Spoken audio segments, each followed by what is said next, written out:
ನಮಸ್ಕಾರ ವಿದ್ಯಾರ್ಥಿಗಳೇ, ಸ್ವರ್ಗಂ ಯೂನಿವರ್ಸಲ್ ಸ್ಟಡೀಸ್ಗೆ ನಿಮ್ಗೆ ಸುಸ್ವಾಗತ. ವಿದ್ಯಾರ್ಥಿಗಳೇ, ನಾವು ಹಿಂದಿನ ವಿಡಿಯೋದಲ್ಲಿ ಎ ಅಕ್ಷರದ ಉಚ್ಚಾರಣೆಗಳನ್ನು ನಾವು ನೋಡಿದ್ದೇವೆ. ವಿದ್ಯಾರ್ಥಿಗಳೇ, ಇವತ್ತಿನ ಈ ವಿಡಿಯೋದಲ್ಲಿ ನಾವು ಬಿ ಮತ್ತು ಸಿ ಅಕ್ಷರಗಳ ಉಚ್ಚಾರಣೆ ಹೇಗೆ ಎಂಬುದನ್ನು ಡಿಸ್ಕಸ್ ಮಾಡೋಣ. ವಿದ್ಯಾರ್ಥಿಗಳೇ, ನಮ್ಗೆ ಬಿ ಅಕ್ಷರ ಬಂದಾಗ, ಇಂಗ್ಲಿಷ್ ನ ಬಿ ಅಕ್ಷರ ಬಂದಾಗ ಅದಕ್ಕೆ ನಾವು ಬ ಮತ್ತು ಭ ಎಂದು ಉಚ್ಚರಿಸುತ್ತೇವೆ. ವಿದ್ಯಾರ್ಥಿಗಳೇ, ನಮಗೆ ಏನಿದೆ, ಸಾಮಾನ್ಯವಾಗಿ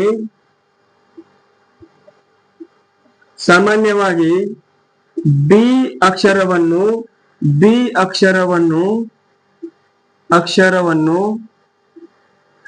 ಬ ಎಂದು ಉಚ್ಚರಿಸುತ್ತೇವೆ.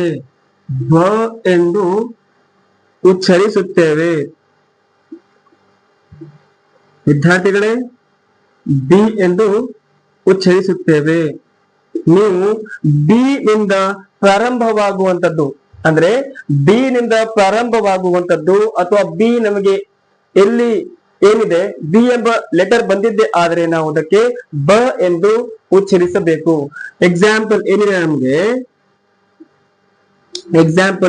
ನಮ್ಗೆ B U double B L E,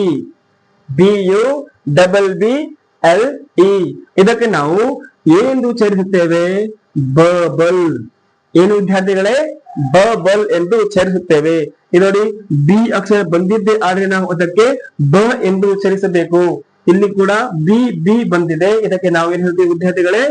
ಬ ಎಂದು ಉಚ್ಚಾರಣೆ ಮಾಡ್ತೇವೆ. ನೀವು ಎಲ್ಲಿಯಾದರೂ ಕೂಡ ಬಿ ನಿಂದ ಪ್ರಾರಂಭವಾಗುವಂತದ್ದು ಅಥವಾ ಬಿ ಆ ಪದದ ಮಧ್ಯದಲ್ಲಿ ಅಥವಾ ಕೊನೆಯಲ್ಲಿ ಎಲ್ಲಿಯಾದ್ರೂ ಬಿ ಎಂಬ ಅಕ್ಷರ ನಾವು ಕಂಡಿದ್ದೆ ಆದರೆ ಕನ್ನಡದ ಬ ಎಂದು ಉಚ್ಚರಿಸುತ್ತೇವೆ. ವಿದ್ಯಾರ್ಥಿಗಳೇ, ನೀವು ಮತ್ತೆ ನೋಡಬೇಕಾದ್ರೆ ನೀವು ಬಿ ವೈ ಇ, ಇದಕ್ಕೆ ವಿದ್ಯಾರ್ಥಿಗಳೇ ನಾವು ಹೇಳುವಂತದ್ದು ಬಾಯ್. ವಿದ್ಯಾರ್ಥಿಗಳೇ, ಏನಿದೆ ನಮ್ಗೆ ಇದು ಬಾಯ್. ಇಲ್ಲಿ ಕೂಡ ನಾವು ಬಿ ಬಂದಾಗ ಅದಕ್ಕೆ ನಾವು ಬ ಎಂದು ಉಚ್ಚರಿಸ್ತಾ ಇದ್ದೀವಿ. ಮತ್ತೆ ವಿದ್ಯಾರ್ಥಿಗಳೇ, ಇನ್ನು ಹಲವು ಉದಾಹರಣೆಗಳು ನೀವು ಬ ನಿಂದ ಬರುವಂತದ್ದು ಅದಕ್ಕೆ ಲಿಸ್ಟ್ ಮಾಡಿ ಅದಕ್ಕೆ ಬ ಎಂದು ಓದಲು ನೀವು ಪ್ರಯತ್ನಿಸಬಹುದು. ವಿದ್ಯಾರ್ಥಿಗಳೇ, ಮತ್ತೆ ನೀವು ಸಾಮಾನ್ಯವಾಗಿ ನೋಡುವಾಗ ಬಿ ನಿಂದ ಅಂದ್ರೆ ಇಲ್ಲಿ ನೋಡಿ ವಿದ್ಯಾರ್ಥಿಗಳೇ, ಬಿ ಯು ಎಸ್ ಬಸ್. ಮತ್ತೆ ವಿದ್ಯಾರ್ಥಿಗಳೇ, B I R D bird. ಈ ರೀತಿಯಾಗಿ ನೀವು ಬಿ ಅಂತ ನೋಡಿದ್ದೆ ಆದರೆ ನಾವು ಅಲ್ಲಿ ಬ ಎಂಬ ಅಕ್ಷರದ ಉಚ್ಚಾರಣೆ ಇದೆ ಎಂಬುದನ್ನು ನಾವು ತಿಳ್ಕೊಳ್ಬೇಕು. ನೀವು ಇದೇ ರೀತಿಯಾಗಿ ಬಿ ಎಂಬುದು ಬಂದಿದ್ದೆ ಆದರೆ ನಾವು ಅದಕ್ಕೆ ಬ ಎಂದು ಉಚ್ಚರಿಸಬೇಕು ಎಂಬುದನ್ನು ಗಮನಿಸಿ ವಿದ್ಯಾರ್ಥಿಗಳೇ. ಇದಕ್ಕೆ ನೀವು ಇನ್ನು ಹೆಚ್ಚೆಚ್ಚು ಎಕ್ಸಾಂಪಲ್ ಗಳನ್ನು ಕೊಡುವುದರ ಮುಖಾಂತರ ನೀವು ಅದಕ್ಕೆ ಸ್ಟಡಿ ಮಾಡಬಹುದು. ವಿದ್ಯಾರ್ಥಿಗಳೇ, ನಾವು ಬಿ ಯ ಉಚ್ಚಾರಣೆಯಲ್ಲಿ ನಾವು ಬ, ಇದು ಸಾಮಾನ್ಯವಾಗಿ ಬ ಎಂದು ಉಚ್ಚರಿಸುತ್ತೇವೆ ಎಂಬುದನ್ನು ನಾವು ಈಗಾಗಲೇ ನೋಡಿದ್ದೇವೆ. ವಿದ್ಯಾರ್ಥಿಗಳೇ, ನಮಗೆ ಮತ್ತೊಂದು ಏನಿದೆ ಅಕ್ಷರದ ಉಚ್ಚಾರಣೆ ಅಂದ್ರೆ ಭ ಎಂಬುದು. ಅದು ಹೇಗಿದೆ ವಿದ್ಯಾರ್ಥಿಗಳೇ? ನಮಗೆ ಬಿ ಯ ನಂತರ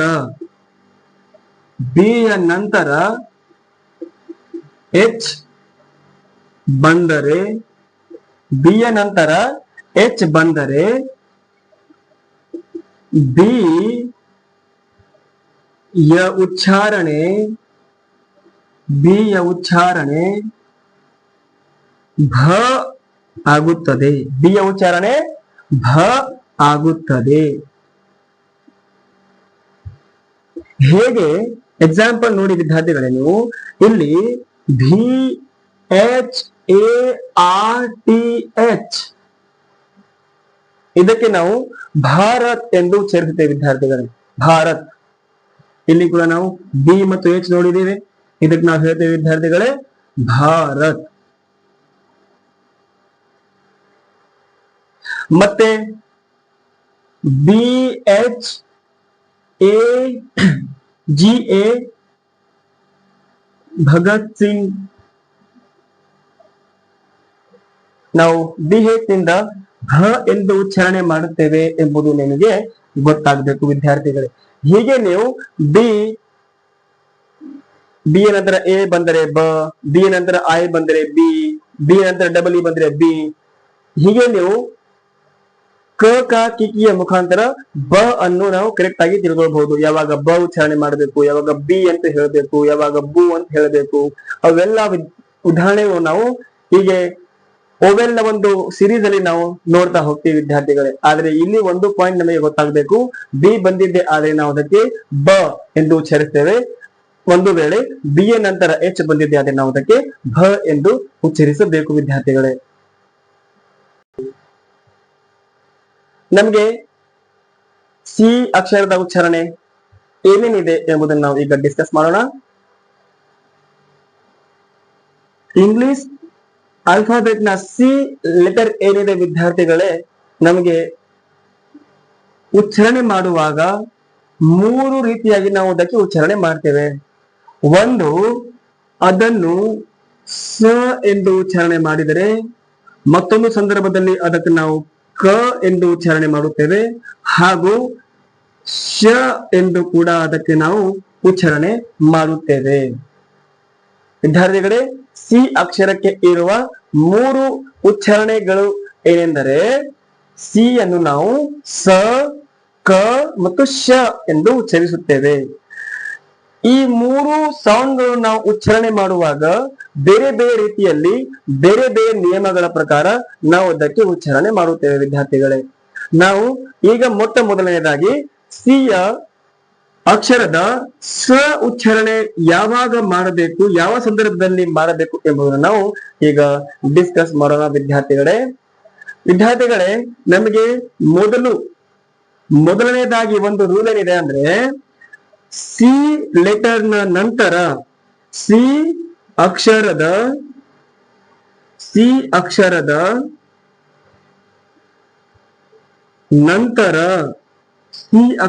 ನಂತರ ಅಂದ್ರೆ ಸಿ ಆದಮೇಲೆ, ಅಂದ್ರೆ ಸಿ ಅಕ್ಷರದ ನಂತರ ಇ, ಐ ಮತ್ತು ವೈ.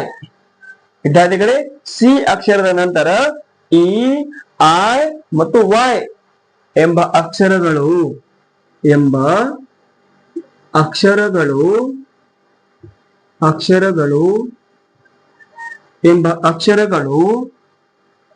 ಬಂದರೆ ಸಿ ಅನ್ನು ಸ ಎಂದು ಉಚ್ಚರಿಸುತ್ತೇವೆ.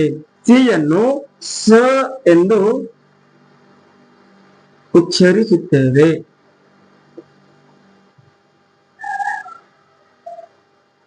ವಿದ್ಯಾರ್ಥಿಗಳೇ, ನೀವು ಗಮನಿಸಬೇಕು, ನಮ್ಮ ಸ್ಟೇಟ್ಮೆಂಟ್ ನಮಗೆ ವೆರಿ ವೆರಿ ಇಂಪಾರ್ಟೆಂಟ್ ವಿದ್ಯಾರ್ಥಿಗಳೇ.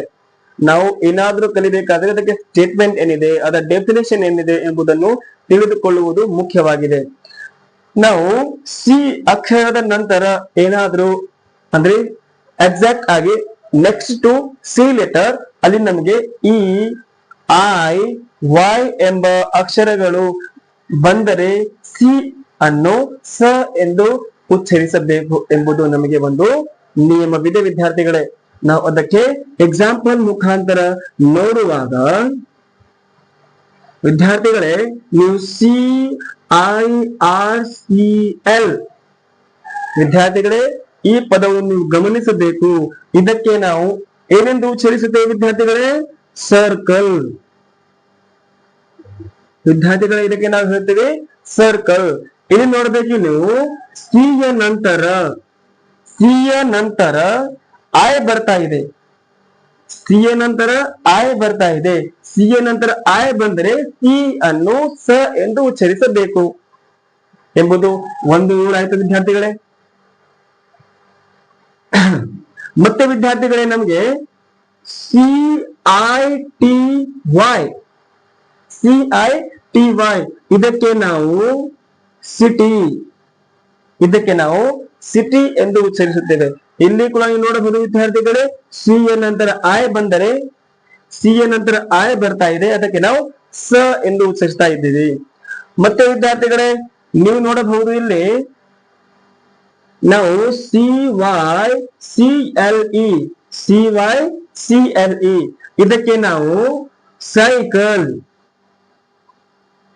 ಇದಕ್ಕೆ ನಾವು ಸೈಕಲ್ ಎಂದು ಉಚ್ಚರಿಸುತ್ತೇವೆ ವಿದ್ಯಾರ್ಥಿಗಳೇ. ಏನ್ ನೋಡ್ಬೇಕು, ಇಲ್ಲಿ ಕೂಡ ಸಿ ಯ ನಂತರ Y ಬರ್ತಾ ಇದ್ರೆ ಅದಕ್ಕೆ ನಾವು ಸ ಎಂಬುದು ಉಚ್ಚಾರಣೆ ಇದೆ ಎಂಬುದು ನಿಮಗೆ ಗೊತ್ತಾಗಬೇಕು ವಿದ್ಯಾರ್ಥಿಗಳೇ. ಮತ್ತೆ ನಾವು ಎಕ್ಸಾಂಪಲ್ ನೋಡ್ಬೇಕಾದ್ರೆ POLICY ಇದಕ್ಕೆ ನಾವು ಕನ್ನಡದಲ್ಲಿ ಇದಕ್ಕೆ ಓದುವಾಗ ಪಾಲಿಸಿ, ಇದಕ್ಕೆ ನಾವು ಪಾಲಿಸಿ ಅಂತ ಓದ್ತೀವಿ ವಿದ್ಯಾರ್ಥಿಗಳೇ. ಇಲ್ಲಿ ನೋಡಬಹುದು CY ಬರ್ತಾ ಇದೆ, ಅದೇ ನಮಗೆ ಸ ಅಕ್ಷರದ ಏನಿದೆ ಸ ಎಂಬ ಉಚ್ಚಾರಣೆ ಆಗ್ತಾ ಇದೆ, ಅದು ಕೂಡ ನೀವು ಗಮನಿಸಬಹುದು. ಮತ್ತೆ ನಮಗೆ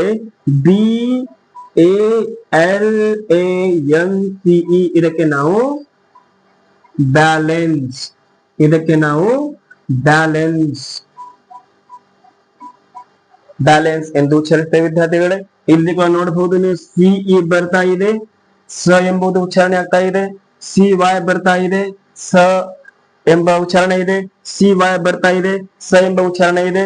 CI ಬಂದರೂ ಕೂಡ ನಮಗೆ ಸ ಎಂಬ ಉಚ್ಚಾರಣೆ ಆಗ್ತಾ ಇದೆ ಎಂಬುದನ್ನು ನೀವು ಗಮನಿಸಬೇಕು ವಿದ್ಯಾರ್ಥಿಗಳೇ. ಇದೇ ರೀತಿಯಾಗಿ ನೀವು CI CY CE ಬಂದಿದ್ದೆ ಆದರೆ ಸ ಎಂದು ಉಚ್ಚರಿಸಬೇಕು ಎಂಬುದನ್ನು ಗಮನಿಸಿ ಪುಸ್ತಕವನ್ನು ತೆರೆದು ಅಲ್ಲಿ ಇದೇ ರೀತಿಯಾಗಿ ಏನೋ ಶಬ್ದ ಇದ್ರೆ ಅದಕ್ಕೆ ಪಟ್ಟಿ ಮಾಡಿ ಅದಕ್ಕೆ ಓದಕ್ಕಾಗಿ ನೀವು ಇಲ್ಲಿಂದ ಪ್ರಾರಂಭಿಸಬೇಕು ವಿದ್ಯಾರ್ಥಿಗಳೇ. ನೀವು ವಿದ್ಯಾರ್ಥಿಗಳೇ ನೋಡಿದ್ದೀರಿ ಹೇಗೆ ಸಿ ಅಕ್ಷರ ಬಂದಾಗ ಸ ಎಂಬುದು ಉಚ್ಚರಿಸಲಾಗ್ತಾ ಇದೆ ಎಂಬುದನ್ನು. ಈಗ ನಾವು ಸಿ ಅಕ್ಷರ ಬಂದಾಗ ಅದನ್ನು ಕ ಎಂದು ಯಾವ ಸಂದರ್ಭದಲ್ಲಿ ಅದಕ್ಕೆ ನಾವು ಉಚ್ಚರಿಸಬೇಕು ಎಂಬುದನ್ನು ನಾವು ಈಗ ಚರ್ಚಿಸೋಣ ವಿದ್ಯಾರ್ಥಿಗಳೇ. ಸಿ ಅಕ್ಷರ ಏನಿದೆ ನಮ್ಗೆ, ಸಿ ಅಕ್ಷರದ ನಂತರ ಅಂದ್ರೆ ಸಿ ಅಕ್ಷರ ಆದ ಮೇಲೆ ಸಿ ಅಕ್ಷರದ ನಂತರ ಎ ಓ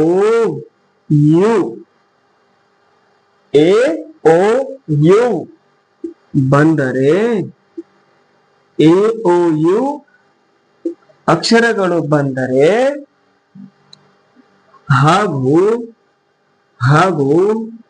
ಹಾಗೂ ಸಿಯ ನಂತರ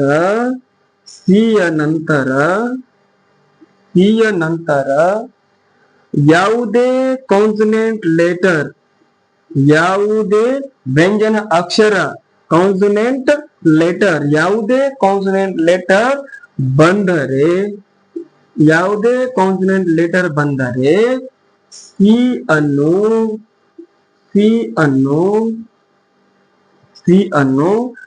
ಕ ಎಂದು ಉಚ್ಚರಿಸಬೇಕು.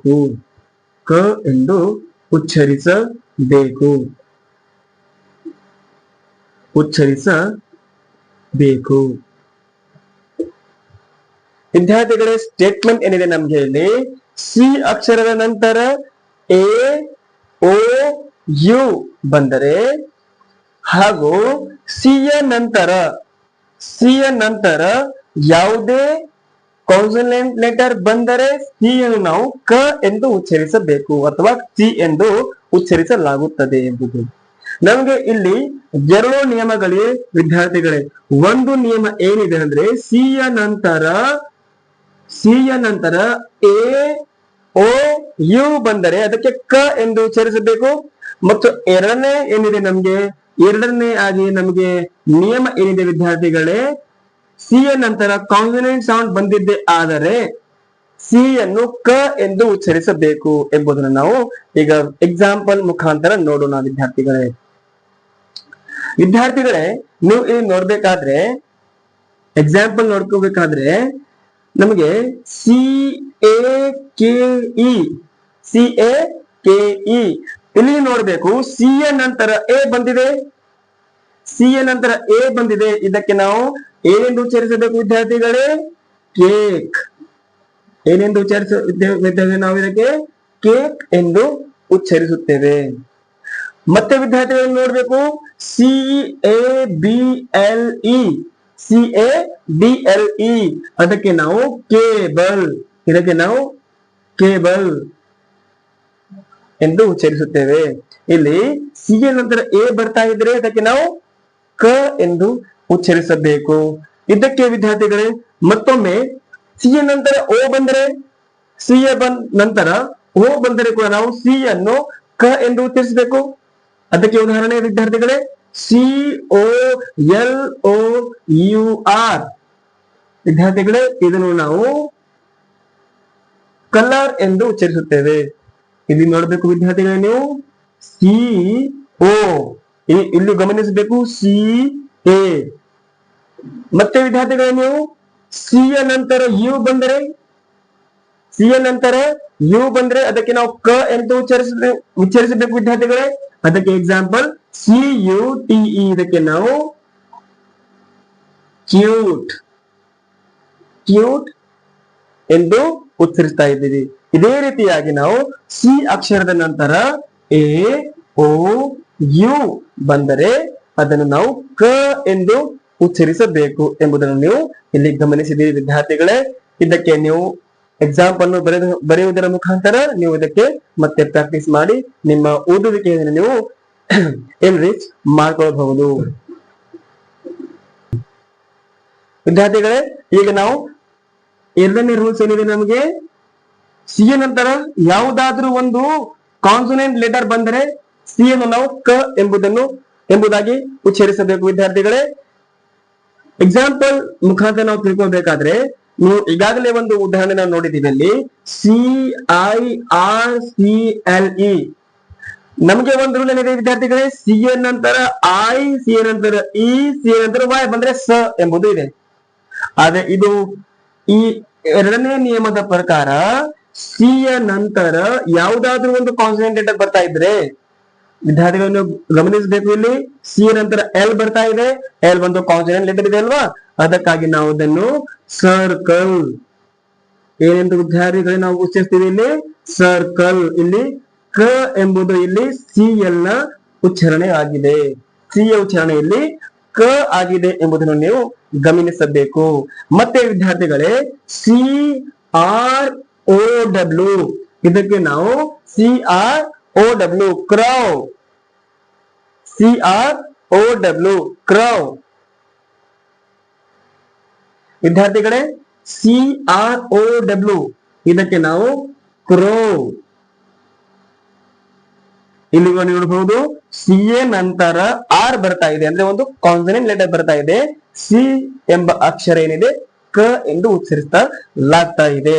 ಮತ್ತೆ ನೋಡಬಹುದು ನೀವು CYCLE, ಇದಕ್ಕೆ ನಾವು ಸೈಕಲ್. ಇಲ್ಲಿ ಒಂದು ರೂಲ್ ಪ್ರಕಾರ ಏನಿದೆ, ನಮಗೆ CY ಬಂದ್ರೆ ಸ. ಆದ್ರೆ ಇನ್ನೊಂದು ರೂಲ್ಸ್ ಏನಿದೆ, ನಮಗೆ ಸಿ ನಂತರ ಕಾನ್ಸನೆಂಟ್ ಲೆಟರ್ ಬರ್ತಾ ಇದ್ರೆ ಸಿ ಅನ್ನು ನಾವು ಕ ಎಂದು ಉಚ್ಚರಿಸ್ತಾ ಇದ್ದೀವಿ ವಿದ್ಯಾರ್ಥಿಗಳು. ಇದಕ್ಕೆ ನಾವು ಸೈಕಲ್ ಎಂಬುದು ಓದ್ಬೇಕು. ನೆಕ್ಸ್ಟ್ ಏನಿದೆ ವಿದ್ಯಾರ್ಥಿಗಳು, ನಮಗೆ CLOUD, ಇದಕ್ಕೆ ನಾವು ಕ್ಲೌಡ್. ಇಲ್ಲಿ ಬಂದು ನೋಡಬಹುದು ಸಿ ಎಂಬ ಲೆಟರ್ ಏನಿದೆ ಕ ಎಂದು ಉಚ್ಚರಿಸ್ತಾ ಇದೆ. ಇದೇ ರೀತಿಯಾಗಿ ನೀವು ಇದೇ ರೂಲ್ಸ್ ನ ಪ್ರಕಾರ ಸಿ ನಂತರ ಏನಾದರೂ ಕಾನ್ಸನೆಂಟ್ ಲೆಟರ್ ಬರ್ತಾ ಇದ್ರೆ ಸಿ ಅನ್ನು ಕ ಎಂದು ಉಚ್ಚರಿಸಬೇಕು ಎಂಬುದನ್ನು ನೀವು ಮರೆಯಬೇಡಿ ವಿದ್ಯಾರ್ಥಿಗಳೇ. ಇದಕ್ಕೆ ನೀವು ಮತ್ತೆ ಬುಕ್ ಅನ್ನು ತೆಗೆದು ಏನ್ ಮಾಡಬೇಕು, ಅದಕ್ಕೆ ತಕ್ಕ ಹಾಗೆ ಎಕ್ಸಾಂಪಲ್ ಬರೆದರೆ ಇದೆ ಈ ವಿಷಯ ನಿಮಗೆ ಕ್ಲಿಯರ್ ಕಟ್ ಆಗಿ ನಿಮಗೆ ತಿಳಿಯುತ್ತದೆ ವಿದ್ಯಾರ್ಥಿಗಳೇ. ನೀವು ನೋಡಿದ್ದೀರಾ ಈಗಾಗಲೇ ಸಿ ನಂತರ ನಮಗೆ AOU ಅಥವಾ ಯಾವುದಾದ್ರೂ ಒಂದು ಕಾನ್ಸನೆಂಟ್ ಲೆಟರ್ ಬರ್ತಾ ಇದ್ರೆ ಸಿ ನಂತರ ಸಿ ಅನ್ನು ನಾವು ಕ ಎಂದು ಉಚ್ಚರಿಸಬೇಕು ಎಂಬುದನ್ನು ನಾವು ಈಗ ತಿಳಿದುಕೊಂಡಿದ್ದೇವೆ ವಿದ್ಯಾರ್ಥಿಗಳೇ. ಒಂದು ವೇಳೆ ಸಿ ಒಂದೇ ಬಂದಿದ್ದೆ ಆದರೆ ನಾವು ಸಿ ಅನ್ನು ಕ ಎಂದು ಉಚ್ಚರಿಸಬೇಕು ವಿದ್ಯಾರ್ಥಿಗಳೇ. ಒಂದೇ ಬಂದಿದ್ದರೆ ಎಂದರೆ ಅದು ಪದದ ಕೊನೆಯಲ್ಲಿ ಒಂದೇ ಆಗಿ ಬಂದಿದ್ರೆ, ನಾವು ಎಕ್ಸಾಂಪಲ್ ಮುಖಾಂತರ ನೋಡೋ ವಿದ್ಯಾರ್ಥಿಗಳೇ, ಸಿ ಒಂದೇ ಅಂದ್ರೆ ಒಂದು ಪದದಲ್ಲಿ ಸಿ ಒಂದೇ ಬಂದಿದ್ರೆ ಸಿ ಒಂದೇ ಬಂದಿದ್ದರೆ ಸಿ ಅನ್ನು ಕ ಎಂದು ಸಿ ಅನ್ನು ಕ ಎಂದು ಉಚ್ಚರಿಸಬೇಕು. ಕ ಎಂದು ಉಚ್ಚರಿಸಬೇಕು. ಇದು ಹೇಗೆ ವಿದ್ಯಾರ್ಥಿಗಳೇ ಎಂದರೆ, ಎಕ್ಸಾಂಪಲ್ ನೋಡುವಾಗ ನೀವು PUBLIC ಈಗ ನೋಡ್ಬೇಕು ವಿದ್ಯಾರ್ಥಿ, ಏನು ಇದಕ್ಕೆ ಪಬ್ಲಿಕ್. ಇಲ್ಲಿ ಸಿ ಒಂದೇ ಬರ್ತಾ ಇದೆ. ಸಿ ಏನಂತಾರೆ, ಯಾವುದೇ ಒಂದು ಲೆಟರ್ ಇಲ್ಲ, ಎ ಇಲ್ಲ, ಓ ಇಲ್ಲ, ಯು, ಐ, ಇ ಯಾವುದೇ ಕೌನ್ಸಿಲ್ ಲೆಟರ್ಗಳು ಇಲ್ಲಿ ನಮಗೆ ಕಾಣಲಿಕ್ಕೆ ಬರುವುದಿಲ್ಲ. ಇದಕ್ಕೆ ನಾವು ಪಬ್ಲಿಕ್ ಎಂದು ಉಚ್ಚರಿಸ್ತಾ ಇದ್ದೀವಿ ವಿದ್ಯಾರ್ಥಿಗಳೇ. ಇದಕ್ಕೆ ನಾವು ಸಿ ಒಂದೇ ಬಂದಿದ್ದೆ ಆದ್ರೆ ನಾವು ಸಿ ಅನ್ನು ಕ ಎಂದು ಉಚ್ಚರಿಸುತ್ತೇವೆ ವಿದ್ಯಾರ್ಥಿಗಳೇ. ಮತ್ತೊಮ್ಮೆ ಈಗ ನೋಡಿ, MAGIC ಇದಕ್ಕೆ ನಾವು ಮ್ಯಾಜಿಕ್ ಎಂದು ಉಚ್ಚರಿಸ್ತೇವೆ ವಿದ್ಯಾರ್ಥಿಗಳೇ. ಇಲ್ಲಿ ನೀವು ನೋಡಬಹುದು, ಸಿ ನಂತರ ಯಾವುದೇ ಒಂದು ಲೆಟರ್ ನ ಇಂಟರ್ಫೇರ್ಸ್ ಇಲ್ಲದೆ ಏನಿದೆ ನಮಗೆ ಇಲ್ಲಿ ಸಿಂಗಲ್ ಆಗಿ ಸಿ ಬರ್ತಾ ಇದೆ. ಈ ರೀತಿಯಾಗಿ ಸಿಂಗಲ್ ಆಗಿ ಸಿ ಬಂದಿದೆ ಆದರೆ ನಾವು ಇದಕ್ಕೆ ಕ ಎಂದು ಉಚ್ಚರಿಸಬೇಕು ವಿದ್ಯಾರ್ಥಿಗಳೇ. ಇದೇ ರೀತಿಯಾಗಿ ನೀವು ಇನ್ನು ಪದವು ನೋಡ್ಬೇಕಾದ್ರೆ LI ವಿದ್ಯಾರ್ಥಿಗಳಿಗೆ ನೋಡಬೇಕು, LOGIC ಇದಕ್ಕೆ ನಾವು ಲಾಜಿಕ್. ಇಲ್ಲಿ ನಮ್ಗೆ ಏನಾಗ್ತಾ ಇದೆ, ಇಲ್ಲಿ ಲಾಜಿಕ್. ಇಲ್ಲಿ ನಮ್ಗೆ ಕ ಉಚ್ಚಾರಣೆ ಆಗ್ತಾ ಇದೆ, ಕ ಸೌಂಡ್ ನ ಉಚ್ಚಾರಣೆ ಬರ್ತಾ ಇದೆ ಎಂಬುದನ್ನು ನೀವು ಗಮನಿಸಬೇಕು. ಇದಕ್ಕೂ ಕೂಡ ನೀವು ಬಹಳಷ್ಟು ವಿದ್ಯಾರ್ಥಿಗಳೇ ಏನ್ ಮಾಡ್ಬೇಕು ಅಂದ್ರೆ, ಬಹಳಷ್ಟು ನಮಗೆ ಉದಾಹರಣೆಗಳು ಕೂಡ ಸಿಗುತ್ತೆ ವಿದ್ಯಾರ್ಥಿಗಳೇ. ನೀವು ಅದಕ್ಕೆ ಎಕ್ಸಾಂಪಲ್ ಬರೆದುಕೊಂಡು ನೀವು ಅಭ್ಯಾಸ ಮಾಡಿದ್ದೆ ಆದ್ರೆ ಈ ಸಿ ಅನ್ನು ಕ ಯಾವಾಗ ನಾವು ಉಚ್ಚರಿಸಬೇಕು ಎಂಬುದಾಗಿ ನಿಮಗೆ ತಿಳಿಯುತ್ತದೆ ವಿದ್ಯಾರ್ಥಿಗಳೇ. ನೀವು ನೋಡಿದ್ದೀರಾ, ಈಗ ಸಿ ಅಕ್ಷರ ಬಂದಾಗ ಅದಕ್ಕೆ ಸ ಯಾವಾಗ ಉಚ್ಚಾರಣೆ ಮಾಡಬೇಕು, ಕ ಎಂದು ಯಾವಾಗ ಉಚ್ಚಾರಣೆ ಮಾಡಬೇಕು.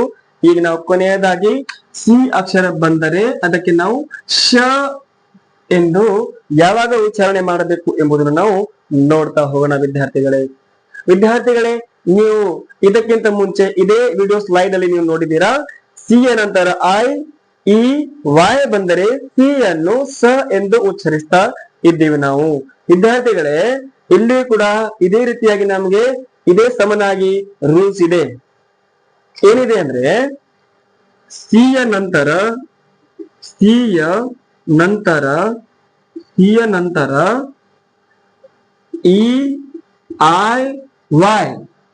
ನಂತರ EIY ಬಂದರೆ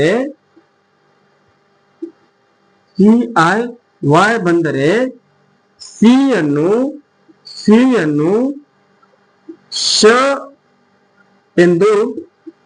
ಶ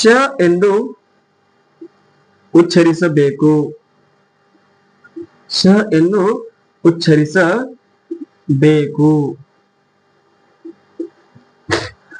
ಹಾಗಾದ್ರೆ ವಿದ್ಯಾರ್ಥಿಗಳೇ, ನೀವು ನೋಡಿದೀರಾ, ಇದಕ್ಕಿಂತ ಮುಂಚೆ ನಾವು ಸರ್ಕಲ್ CI ಬಂತು, ಸೈಕಲ್ CY ಬಂತು, ಬ್ಯಾಲೆನ್ಸ್ CE ಬಂತು. ಅಲ್ಲಿ ಕೂಡ ನಾವು ಇದೇ ರೂಲ್ಸ್ ಅನ್ನು ಫಾಲೋ ಮಾಡಿ ಸ ಎಂದು ನಾವು ಉಚ್ಚರಿಸಿದ್ದೇವೆ ವಿದ್ಯಾರ್ಥಿಗಳೇ. ಆದ್ರೆ ಇಲ್ಲಿ ಏನಿದೆ, ಇದೇ ರೂಲ್ಸ್ ಕೂಡ ನಮಗೆ ಇಲ್ಲಿ ಅನ್ವಯ ಆಗ್ತಾ ಇದೆ. ಸಿ ಯ ನಂತರ EIY ಬಂದರೆ ಸಿ ಯನ್ನು ಶ ಎಂದು ಉಚ್ಚರಿಸಬೇಕು.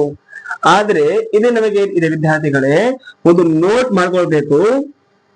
ಮಾಡ್ಕೊಳ್ಬೇಕು ನೋಡಿ, CI ಅಥವಾ CE ಅಥವಾ CY ಇದು ಪದದ ನಟ್ಟ ನಡುವೆ ಭಾಗದಲ್ಲಿ ಇದ್ದರೆ ನಾವು ಅದಕ್ಕೆ ಶ ಎಂದು ಉಚ್ಚರಿಸಬೇಕು. ನಟ್ಟ ನಡುವೆ ಇಟ್ ಮೀನ್ಸ್ ಪದದ ಅಂದ್ರೆ CI ಗಿಂತ ಮುಂಚೆ ಕೆಲವು ಅಕ್ಷರಗಳಿದ್ದು ಮತ್ತು CI ಆದ್ಮೇಲೆ ಕೆಲವೊಂದು ಅಕ್ಷರಗಳಿದ್ದು, ಹೀಗೆ ನಡುವೆ ಇದ್ದರೆ ಅದಕ್ಕೆ ನಾವು ಶ ಎಂದು ಉಚ್ಚರಿಸಬೇಕು ವಿದ್ಯಾರ್ಥಿಗಳೇ. ನೋಟ್ ಏನಿದೆ ವಿದ್ಯಾರ್ಥಿಗಳೇ, ನಮಗೆ ನೋಟ್ ಗಮನಿಸಬೇಕು. CE ಅಥವಾ CI ಅಥವಾ CY ಈ ವಿದ್ಯಾರ್ಥಿಗಳೇ ನೋಡಿನಿದೆ ಸಿಇ ಸಿಐ ಸಿವೈ ಇವು ಇವು ಪದದ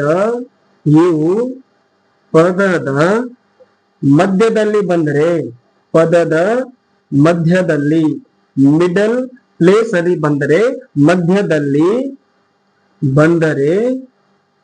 ಮಧ್ಯದಲ್ಲಿ ಬಂದರೆ ಶ ಎಂದು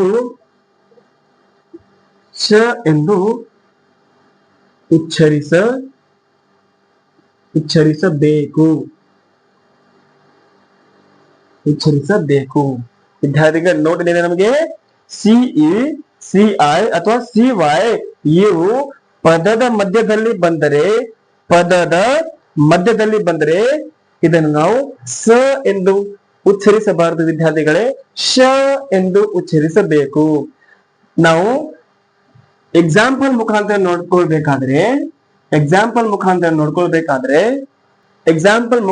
ನೋಡ್ಕೊಳ್ಬೇಕಾದ್ರೆ ವಿದ್ಯಾರ್ಥಿಗಳೇ ಈಗ ನೀವು ಇಲ್ಲಿ ಗಮನಿಸಬೇಕು SPECIAL ಇದಕ್ಕೆ ನಾವು ಸ್ಪೆಷಲ್ ಏನೆಂದು ಉತ್ತರ ವಿದ್ಯಾರ್ಥಿಗಳೇ, ನಾವು ಇದಕ್ಕೆ ನಾವು ಸ್ಪೆಷಲ್. ಇಲ್ಲಿ ನೋಡ್ಬೇಕು ವಿದ್ಯಾರ್ಥಿಗಳೇ, ಇಲ್ಲಿ CI ಬರ್ತಾ ಇದೆ ಆದ್ರೆ ಇದಕ್ಕೆ ನಾವು ಸ ಎಂದು ಉಚ್ಚರಿಸಬಾರದು ವಿದ್ಯಾರ್ಥಿಗಳೇ. ಇದು ಪದದ ಏನಿದೆ ವಿದ್ಯಾರ್ಥಿಗಳೇ, ಪದದ ಮಧ್ಯಭಾಗದಲ್ಲಿ ಬರ್ತಾ ಇದೆ CI ಎಂಬುದು. ಇದನ್ನು ಗಮನಿಸಬೇಕು. ಪದದ ಮಧ್ಯಭಾಗದಲ್ಲಿ CI ಬಂದ್ರೆ ಅದಕ್ಕೆ ನಾವು ಅಥವಾ CE ಬಂದಿದ್ರೆ CY ಬಂದಿದ್ದೆ ಆದ್ರೆ ನಾವು ಅದಕ್ಕೆ ಸ ಎಂದು ಉಚ್ಚರಿಸಬಾರದು, ಶ ಎಂದು ಉಚ್ಚರಿಸಬೇಕು ವಿದ್ಯಾರ್ಥಿಗಳೇ. ಮತ್ತೆ ಎಕ್ಸಾಂಪಲ್ ನೋಡ್ಬೇಕಾದ್ರೆ ನಾವು OCEAN ಇಲ್ಲಿನ ವಿದ್ಯಾರ್ಥಿಗಳು ಇದು ಕೂಡ ಪದದ ಮಧ್ಯಭಾಗದಲ್ಲಿ ಬಂದಿದೆ ವಿದ್ಯಾರ್ಥಿಗಳೇ.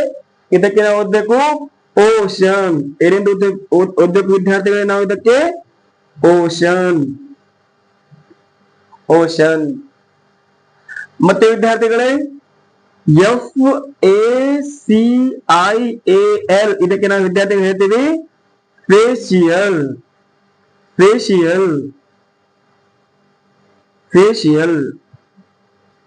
ಇದೇ ರೀತಿಯಾಗಿ ನಾವು CI ಇರ್ಲಿ CE ಇರ್ಲಿ ಅದು ಪದದ ಮಧ್ಯಭಾಗದಲ್ಲಿ ಬರ್ತಾ ಇದ್ರೆ ಅದಕ್ಕೆ ನಾವು ಶ ಎಂದು ಉಚ್ಚರಿಸಬೇಕು ಎಂಬುದನ್ನು ಈಗಾಗಲೇ ಈ 3 ಎಕ್ಸಾಂಪಲ್ ಗಳನ್ನು ನೋಡಿದ್ದೀರಿ ವಿದ್ಯಾರ್ಥಿಗಳೇ. ಇದೇ ರೀತಿಯಾಗಿ ನೀವು ಹೀಗೆ ಬಹಳಷ್ಟು ಪದಗಳು ನೀವು ಕಾಣ್ತೀರಿ ವಿದ್ಯಾರ್ಥಿಗಳೇ. ಅದಕ್ಕೆ ನೀವು ನೋಡಿ ನಿಮ್ಮ ನೋಟ್ಬುಕ್ ಅಲ್ಲಿ ನೋಟ್ ಮಾಡ್ಕೊಂಡಿದ್ದೆ ಆದ್ರೆ ನೀವು ಇಂಗ್ಲಿಷ್ ಓದಲಿಕ್ಕೆ ಒಂದು ಸುಲಭವಾಗಿ ನಿಮಗೆ ದಾರಿ ಸಿಗುತ್ತದೆ ವಿದ್ಯಾರ್ಥಿಗಳೇ. ಇದೇ ರೀತಿಯಾಗಿ ನಾನು ಬರೆಸುವಂತಹ ಎಲ್ಲಾ ಅಂದ್ರೆ ಬೋರ್ಡ್ ಮೇಲೆ ನಾನು ಏನ್ ಬರಿತಾ ಇದ್ದೀನಿ ನೀವೆಲ್ಲ ನೋಟ್ಬುಕ್ ಅಲ್ಲಿ ಬರೆದುಕೊಂಡು ಪ್ರಾಕ್ಟೀಸ್ ಮಾಡಿದ್ದೆ ಆದ್ರೆ ರೂಲ್ಸ್ ಅನ್ನು ಫಾಲೋ ಮಾಡಿ ಓದಿದ್ದೆ ಆದ್ರೆ ಇಂಗ್ಲಿಷ್ ನಾವು ಒಂದು ಕರೆಕ್ಟ್ ಆಗಿ ಸುಲಭವಾಗಿ ಓದುವುದಕ್ಕಾಗಿ ಸಾಧ್ಯವಾಗುತ್ತದೆ ವಿದ್ಯಾರ್ಥಿಗಳೇ. ಮತ್ತೆ ಇದೇ ರೀತಿಯಾಗಿ ನೀವು ನೋಟ್ಬುಕ್ ಅಲ್ಲಿ ಎಕ್ಸಾಂಪಲ್ ಅನ್ನು ಬರೆದುಕೊಂಡು ಎಲ್ಲ ಅಭ್ಯಾಸ ಮಾಡಿ ವಿದ್ಯಾರ್ಥಿಗಳೇ. ಮತ್ತೆ ಮುಂದಿನ ವಿಡಿಯೋದಲ್ಲಿ ನಾವು ಡಿ ಅಕ್ಷರದ ಉಚ್ಚಾರಣೆ ಮತ್ತು ಉಳಿದ ಎಲ್ಲಾ ಅಲ್ಫಾಬೆಟ್ ನ ಅಕ್ಷರಗಳ ಉಚ್ಚಾರಣೆ ನಾವು ಡಿಸ್ಕಸ್ ಮಾಡ್ತಾ ಹೋಗೋಣ ವಿದ್ಯಾರ್ಥಿಗಳೇ. ಧನ್ಯವಾದಗಳು.